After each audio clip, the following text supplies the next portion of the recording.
Bonjour à tous, alors aujourd'hui je vous propose un exercice donc, pour les terminales donc, technologiques. On est sur l'étude de fonctions et c'est tiré donc d'un sujet officiel des épreuves communes, donc numéro 3, donc celle de terminale. Voilà, on va étudier une fonction.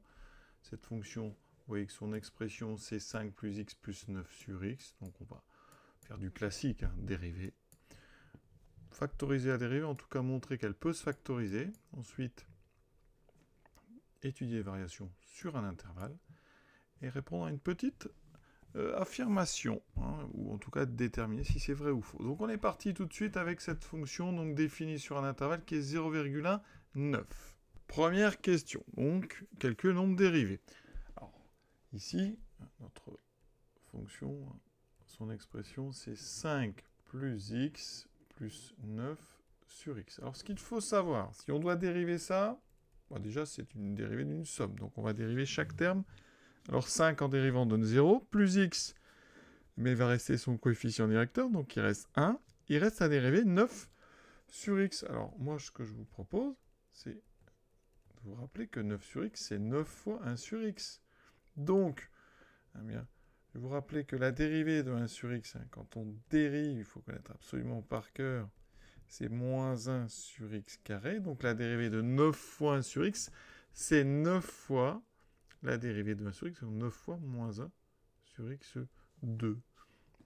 Et donc il vous reste 1. 9 fois moins 1, ça fait donc moins 9 sur x2. Alors ce que vous pouvez aussi apprendre comme formule, c'est une formule qui la dérivée de a sur x. La dérivée de a sur x, avec a donc un nombre, eh bien c'est moins a sur x carré. Vous avez juste à rajouter le a en haut. Ce qui fait que quand on dérive 9 sur x, on écrit tout de suite moins 9 sur x2. Ça va plus vite, c'est plus pratique, et ça vous gagnera du temps.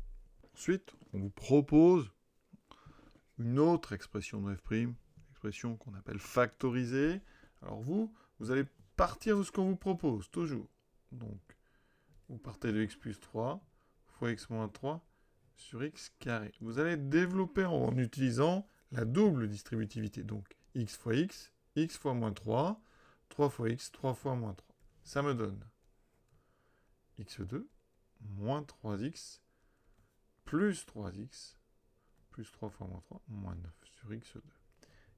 Et ça vous donne, donc ici 3x et moins 3x s'annulent, il me reste x carré moins 9 sur x2. Alors avant d'aller plus loin, petite remarque, j'aurais pu, et vous auriez pu, utiliser une identité remarquable. Ici, vous avez a plus b multiplié par a moins b. Et tout de suite, on sait que ça fait a carré moins b carré. Donc ici, on aurait pu tout de suite écrire x fois x carré moins 3 au carré, c'est-à-dire x carré moins 9. Vous voyez bien, c'est ce qu'on a trouvé. Par notre double distributivité ensuite, eh bien on a ici une soustraction. On va séparer en deux fractions. On va dire que c'est x carré sur x carré moins 9 sur x carré. Ensuite, x carré sur x carré, vous savez que ça fait 1. Parce que x carré se simplifie. Il me reste 1 moins 9 sur x2.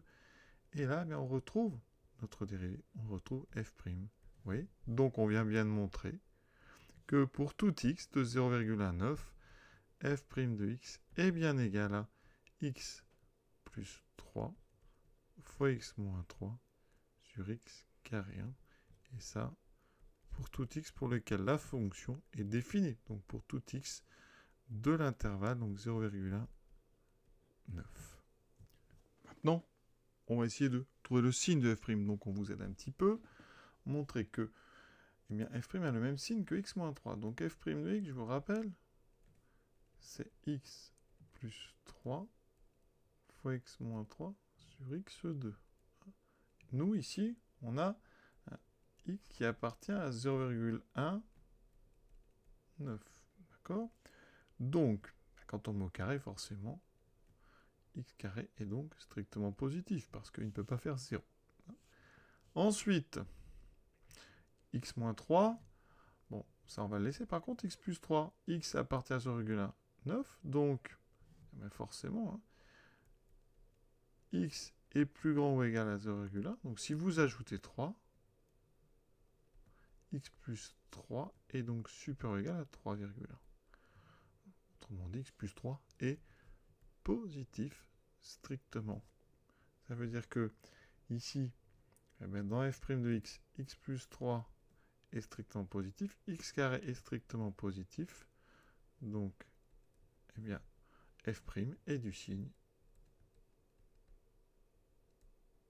du même signe que x-3, puisque tout le reste est strictement positif. Alors on aurait pu écrire ça autrement, vous auriez pu dire sur 0,9, x carré et x plus 3 sont positifs non nuls. Donc, x plus 3 fois x moins 3 sur x2 a le même signe que x moins 3. On déduire les variations de f. Alors on peut faire un tableau ici. Alors on aurait pu faire un tableau dès la question B. On a voulu vous aider avec cette question C qui, moi, je trouve finalement est plus perturbante qu'autre chose. Mais on est sur 0,9. On vous a dit que f' est donc du signe de x-3. Donc je vais donner le signe de x-3.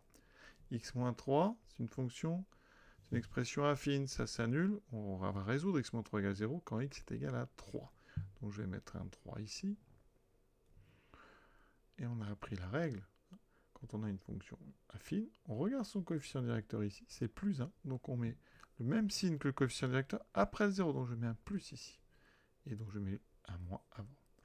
Ça veut dire qu'effectivement, votre fonction f', qui a le même signe, vous pouvez recopier la même ligne. Et maintenant, on a vu dans le cours les variations de f de x en fonction de x. Eh bien, f' est négative, donc décroissante, puis croissante. Pour ceux qui auraient préféré faire un tableau directement à partir de la question B, on aurait vraiment pu, on sait faire. X plus 3, x moins 3, on met x carré. On est sur 0,9. Donc x moins 3, je viens de l'étudier. D'accord, je vous ai dit moins plus. X plus 3, mais ça s'annule en moins 3. Donc ça s'annule avant notre domaine. Et donc on est dans la zone où il est positif tout le temps. C'est pour ça que c'est un petit peu plus dur. Je crois que c'est pour ça qu'on vous aide pour la C. Ensuite, x carré, c'est un carré. Ici qui ne s'annule pas, donc on met que des plus. Et vous voyez qu'on obtient un signe de f' qui est dans moins 0 plus. Donc la même chose que ce qu'on a. Les tableaux. Alors, est-ce qu'il faut les remplir, les compléter ou pas?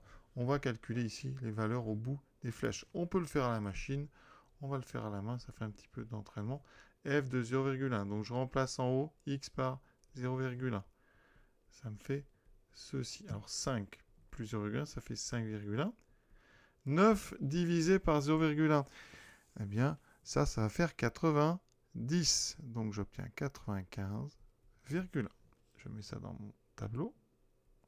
Ensuite, je passe à f de 3, je remplace 5 plus x, donc 5 plus 3, plus 9 sur 3. Alors ça me fait 8, 9 sur 3, ça fait 3. Il me reste 11. Maintenant, je calcule f de 9. 5 plus 9 sur 9, ça fait 14. 9 sur 9, ça vaut 1.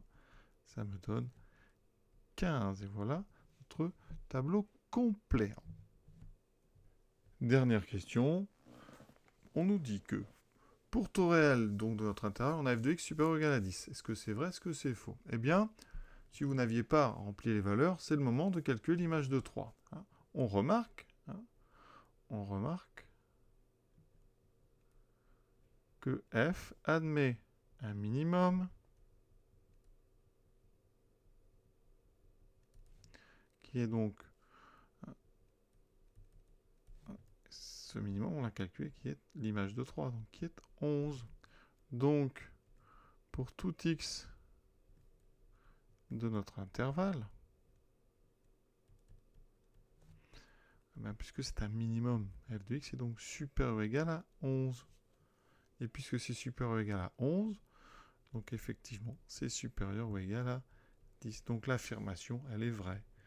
F de x est toujours supérieur ou égal à 10, puisque elle a un minimum qui est 11. Et on a terminé ce petit exercice, donc des épreuves communes numéro 3 sur 5 points. Voilà. Je vous souhaite une bonne fin de journée à tous et à bientôt.